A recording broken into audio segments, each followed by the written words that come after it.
have an opportunity to present a different view on the role of government. At least we get to ask the question. It only comes rarely in history. I think the founders of the country, our founding fathers and forefathers, certainly asked the question, or they wouldn't have done what they did. They said, well, is the proper role of government what the British thinks is the proper role of government? And they come down and they said no. They didn't like the British. So they said, we will declare our independence and we will be willing to fight for it. And they did it, and they wrote a guideline for us called the Constitution. A relatively good document, but something that is totally unobserved, I believe, in this century, especially here in the last several decades, and has gotten a lot worse. This means it has to be done through persuasion if you want changes. It cannot be done with coercion and violence. It means we have a free market system of money, but it means that we define very clearly whose life it really is. It is our life. Our life comes to us in a very natural way. It doesn't come to us from government. Since it is our life, it's our liberty, and it's also our obligation to take care of our lives and our liberty, and we should have the right and the obligation, and we should have the obligation to work. But we ought to have the right to keep what we own. Nobody has a right to take from us. Your neighbor can't take it from us through coercion, but they should not have the right to go to their politician and have the politician send the IRS agent to your doorstep with a gun and point it to you and take what they think that is theirs. Needs are not rights. Entitlements, people who think they're entitled to something because they demand something and they've been told that the society owes it to them, those aren't rights. So we reject that entire notion that people who need something. Yes, we can be sympathetic if we want to, but they cannot use any coercion to come and take it from us. So in this situation, of course, it means we don't even believe in the income tax. I mean, that's... All right. No income tax. Most of our history, we did not have an income tax. A lot of people say, oh, well, first reaction from a liberal reporter will be, well, who's going to take care of the government? I said, well, libertarians aren't really worried about the government. We're worried about the people. So therefore, we want you to keep your freedom, and we want to keep the fruits of your labor, and we want you to have the incentive. Because today, there's less incentive than there used to be. A lot less incentive to work and keep all the records and send them off to the government. So there's a more incentive to get in the underground economy. Over a third of the people in this country are involved in the underground economy. Now, that's a mixed bag. I hate to see the breakdown of law and order, but you know what I hate to see is I hate to see Reagan get off the hook. Just think the underground economy is probably bailing out this system. It's really very beneficial to the economy because it's the real economy. And the other thing that we have to think about, those who are fully in the underground economy are fully employed too. There's no unemployment in the underground economy. And we'd like to legalize it. We'd like to make sure this is available to everybody. And since we existed most of our history without it, and there are still some states that have neither sales taxes or income taxes, and their unemployment rate is lower than the states that have high income tax and high sales taxes. So there's every reason, for practical reasons as well, to argue that we don't need it. Under this system of government, money would be different. Money would not be fraud.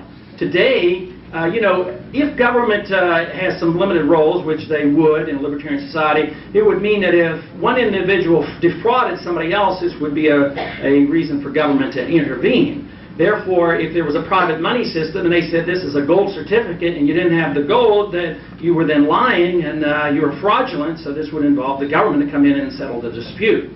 But what have we done under our system of government? What we have done is we now have permitted the politicians to become the legalized counterfeiters. So it's turned upside down. Instead of preventing counterfeiting, they become the counterfeiters. And how do they get elected and stay in office? By promising the people whatever they want. And the lobbyists grow in numbers, the PACs are growing, the PACs give money to both sides, which is only one party, and the process continues. The politicians vote for everything, they run up the deficits, they undermine the gold system, and of course that's what happened in 1971, total undermining of the gold system, and therefore they could print and create as much money as possible. And all you have to do is study the economic statistics since 1971, and everything is on an exponential curve. Deficits and spending and interest rates, the whole work, it's on a very, very dangerous slope, the way I see it. under a free market, you'd have honest money, which means it wouldn't be counterfeit, it wouldn't be paper, it would have to be a commodity, it'd have to be something of real value.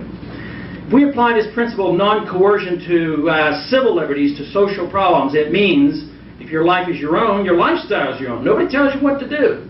You know, a lot of in the media will immediately want to come up to me and they say, and they've done this to libertarians for a long time, and they'll say, and they'll want to put it on the headline. They're not doing it so much anymore because the debate is changing, and we're winning this debate, and I think in a few years you're going to see some change in the law in spite of the rhetoric of the other two candidates. But they'll immediately want to say, you're the people who want to legalize heroin. And that's the summation of the libertarian philosophy. So I stopped them right there and I said, no, I said, slow on my agenda about worrying about legalization of drugs, but what I'm interested in is legalizing freedom of choice. That's what it's all about. I personally am not all that interested in drugs, but I'm very interested in freedom of choice. Because the freedom of choice for people to pick their lifestyles and what they take into their bodies also protects my rights to live my life the way I want, even though it may be different from others. Freedom of choice means that we protect your right for consumption. Intellectual consumption in this country is not too bad about that. Even though there's challenges there in the public school system, there's always there's challenges on the books that are available, and I think there's going to be more censorship as time goes on.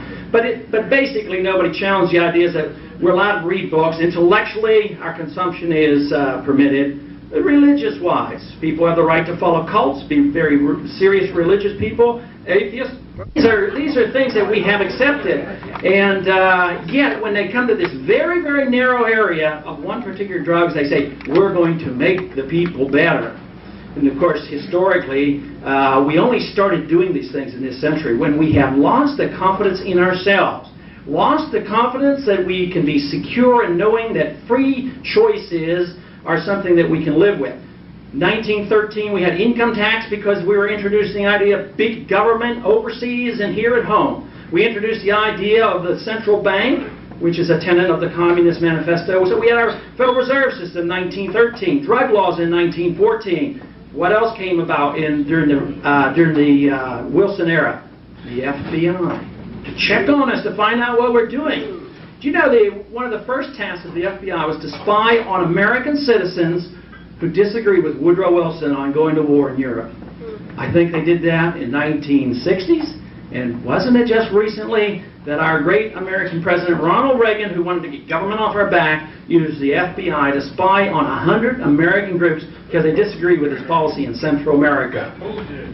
And just recently, of course, it's been revealed, and it's very clear that the CIA has been very much involved in all that activity. And of course, Ronald Reagan hides behind the flag and said, I would never break security. I'm not going to tell you really what went on. I'll tell you what libertarians would do. We don't think there's much use for the FBI. If there's use for intelligence, it can be done differently. And we certainly don't have any use for the Central Intelligence Agency, and we'd abolish it.